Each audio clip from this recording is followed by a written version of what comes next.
Bonjour à tous, on se retrouve pour une vidéo. Putain, les cheveux c'est n'importe quoi. On se retrouve pour une toute petite vidéo où je vous fais un petit compte rendu au niveau des verrières, parce que je vous avais filmé en fait la pose du mur, je vous avais filmé après le résultat, le fait que j'ai clôturé cette porte etc en placo et tout ça, et je me suis dit bon bah je vais vous faire un petit compte rendu sur ce qu'on a fait et l'évolution actuelle de la pose des verrières. Vous l'avez vu dans le vlog de Maëva, du coup ce qu'on avait fait et tout ça, l'enduit, que mon père était venu pour faire l'enduit, mais là je vais vous raconter un petit peu plus en détail comment ça s'est passé. Alors déjà tout d'abord on a posé un mur en béton cellulaire, ça je vous l'avais déjà dit. On avait le choix entre du placo, du béton cellulaire, des plaques de plâtre, il y avait plusieurs choix. On a opté pour le béton cellulaire parce que c'était ce qui était le plus simple à travailler, le plus simple à coller et qui s'adaptait plutôt bien au niveau de l'épaisseur des verrières, parce qu'on est sur du béton cellulaire de 5. Vous voyez, normalement c'est 5 cm je crois, et les verrières s'adaptaient plutôt bien, donc c'était vraiment le meilleur choix qu'on pouvait faire, donc on a opté pour celui-là. On a posé le béton cellulaire, on a mesuré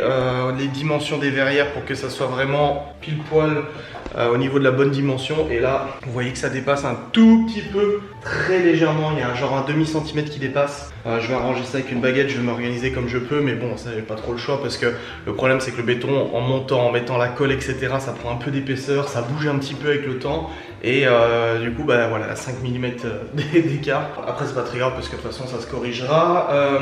On s'était arrêté en fait au béton monté. Là depuis mon père est venu un week-end à la maison et il a fait l'enduit, donc j'ai pas pu le faire avec lui. J'ai regardé comment il faisait mais j'ai pas pu le faire avec lui parce qu'il le faisait tout seul, mais il a enduit 2 couches d'enduit, voilà, d'enduit de plâtre si vous voulez, pour que nous n'ayons plus en fait l'aspect granuleux du béton cellulaire.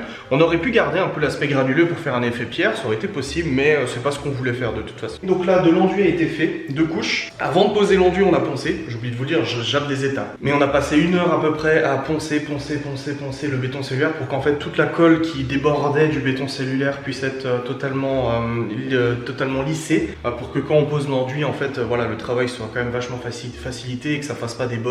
Donc l'enduit a été posé, reponcé aussi derrière, et ensuite j'ai pas attendu de peindre, j'ai tout de suite voulu poser les verrières pour voir un peu ce que ça donnait, parce que j'étais très impatient de voir le résultat. Donc j'ai monté les verrières. Les verrières ont été livrées en kit, Maëva les a achetées sur Amazon, beaucoup moins cher qu'en magasin de bricolage, alors que c'était exactement la même marque, et nous sommes sur du 3 carreaux. Bon, elle a expliqué qu'on n'était pas allé jusqu'au bout parce que là c'était du sur-mesure, du coup si on voulait faire complet c'était du sur-mesure, c'était une blinde, et que de l'autre côté du coup on a fait exactement la même dimension, 3 carreaux. Donc j'ai voulu poser les kits verrières, et je me suis retrouvé face à un premier problème, c'est qu'en fait avec la colle ça a pris de l'épaisseur et du coup les verrières ne passaient pas. On a dû reponcer tout là, on a dû reponcer avec mon père pour pouvoir faire passer les verrières, et honnêtement autant le montage des verrières c'était simple, autant le calage en fait des barres, parce qu'ici en fait c'est des barres qui ont été clipsées pour faire tenir le carreau, ça a été un enfer à faire, parce qu'il fallait quand même vachement taper dessus et appuyer pour que ça rentre. Et le problème c'est que c'est du béton cellulaire, du coup si tu tapes vraiment un bon coup dedans, le béton peut casser. Comme n'importe quel mur en plâtre etc, tu prends du placo, je donne un coup de poing dedans, ça fait une très grosse marque. Là c'est un peu pareil. Du coup on était un petit peu stressé en faisant ça, mais finalement ça s'est bien passé. Les joints, il y a des joints, il y a tout qui a été posé. Les carreaux étaient entreposés dans du carton pendant plusieurs mois. Résultat, ça a été un petit peu galère à nettoyer. On a passé une bonne demi-heure avec ma mère à faire du vinaigre blanc, du produit à vitre, de l'éponge et tout ça pour rattraper, parce que le carreau en fait avec une petite texture un peu comme s'il y avait de la flotte qui avait séché dessus, qui partait pas, un peu comme dans les salles de bain et tout ça. Mais c'est bon, on a réussi à faire ça correctement. On voit là, la transparence est bien là, il n'y a pas de souci.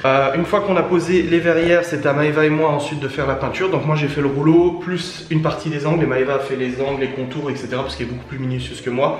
Donc là la peinture est faite. On a pris exactement la même peinture que le reste de la pièce. Il faut qu'on en rachète d'ailleurs, parce que j'en ai besoin pour terminer ça, que j'avais pas voulu faire quand on avait emménagé. Ici en fait il manque voilà, de la peinture dans ces coins là. Donc on va racheter un petit pot de peinture pour pouvoir terminer ça, et puis faire encore 2-3 corrections au niveau des angles.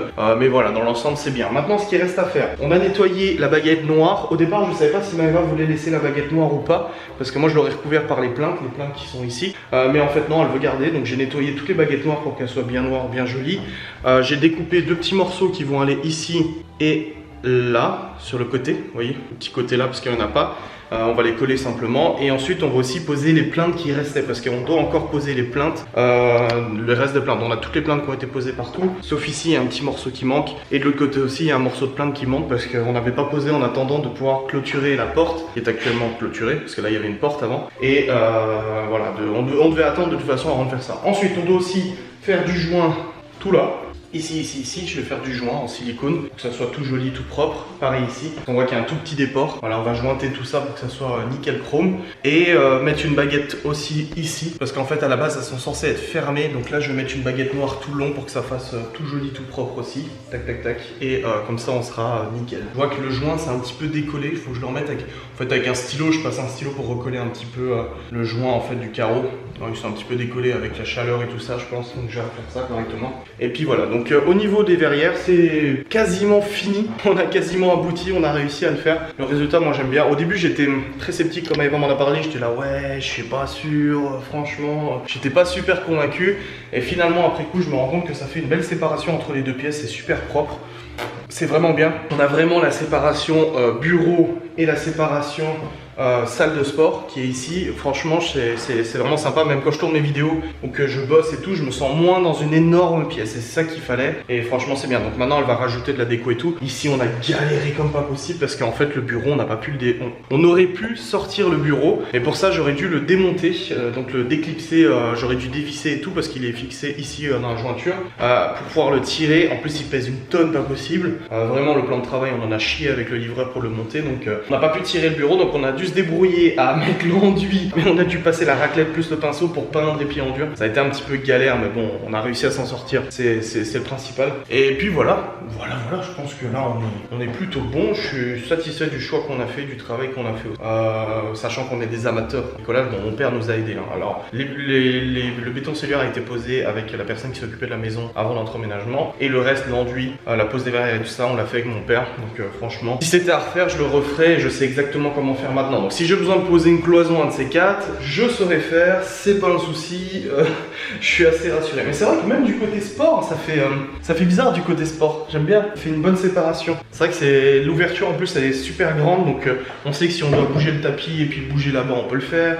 On sait que si on doit faire rentrer des meubles, on peut le faire aussi. Non, franchement, je suis super content. Après, il y a 2-3 petites corrections à faire, comme j'ai dit, avec des joints, des jointures, etc. Parce qu'il y a le béton cellulaire a bougé un tout petit peu. Vous voyez ici, par exemple, on a un tout petit trou là. Ça, je vais le combler avec du silicone. Tout des trucs comme ça. Voilà, c'est des petites corrections à faire pour que ça soit parfait. Mais franchement, on ne croirait pas. On dirait pas que là, il y avait une porte. Là, il y avait une porte. Ici, il y avait une porte. Comme ça. Cette porte-là, elle était là. Celle-là. C'est incroyable. Je suis trop content. Je suis super content. Donc pour la suite, à part faire les jointures, les corrections, les finitions, les trucs comme ça, on réfléchissait avec Maëva de poser, bon ici la télé va aller là, la petite télé va ici aller au mur normalement, et on pensait en fait mettre un petit revêtement gris anthracite et tout ça. Je sais pas, pour ce Maëva qui avait eu cette idée pour ajouter un petit peu je sais pas, de cachet, je sais pas trop ce qu'elle veut faire, mais on va voir si on fait ça. Bon, il y a déjà le meuble qui va en dessous de toute manière. Elle a acheté ici un meuble un peu style industriel, vous voyez, tac, qui va en dessous de la télé. Mais voilà, moi c'est pas mal, c'est pas mal. On a peint en blanc satiné, on a utilisé de la Dulux Valentine satinée parce qu'en fait le mat faisait un petit peu un effet jaune de ce que Maëva m'a dit. Du coup elle a pris du blanc satiné, ce qui fait que c'est pour ça qu'on a un effet un peu luisant. Vous voyez, si je recule, on a des reflets, on a un effet un peu brillant comme ça parce que c'est du satiné. Alors je sais qu'ailleurs on a mis du mat partout, dans le salon, etc. On a mis du mat blanc partout. C'est pas de la Dulux pour le coup, mais là c'est vrai qu'on est parti sur du satiné. Quand on voit à la base d'où on est parti dans cette pièce, qu'à la base le plancher était flingué de partout, qu'on a dû recouvrir les grosses tranchées qu'il y avait dans le plancher par du réagréage, Michael nous a posé le parquet, les plaintes, qu'on a repeint. Il y a quasiment 3 à 4 couches de peinture ici. C'était sur du placo brut qui était même pas prêt à peindre, c'était vraiment du placo brut, donc on a dû mettre 3 à 4 couches. Pareil pour le plafond. Ensuite on a peint les radiateurs qui sont ici, même s'ils sont jamais allumés, au moins ça fait un style. Ouais, je me dis qu'on est quand même parti de très très loin avec cette pièce qui était quasiment pas, à part le fait que l'isolation et le placo étaient faits, il n'y avait pas grand chose quoi. Et c'est pareil dans la salle Ghost and Us, donc la salle de bain et la chambre qui devrait servir de chambre d'hôte, c'est pareil en fait.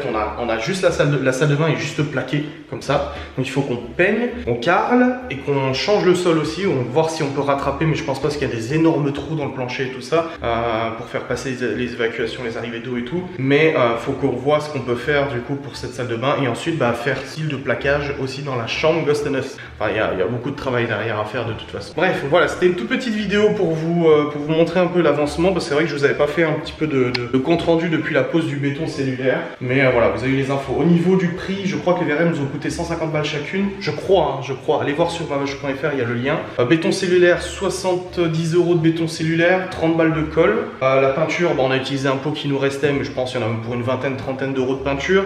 L'enduit, une vingtaine d'euros pour le sac d'enduit. Après, tout ce qui est machine à poncer, bon bah si vous en avez déjà une, il n'y a pas besoin de racheter à part le papier à poncer. Et voilà, c'est quelque chose qui nous a coûté, allez, entre 500 et 700 balles pour faire les cloisons, verrières, machin, etc. Environ.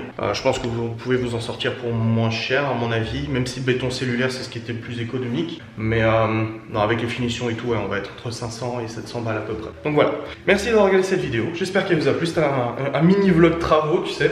Et puis on se retrouve pour de nouvelles tâches. Par exemple, les travaux qu'on va faire dans la salle de bain parentale où on va en fait tapisser, enfin, mettre...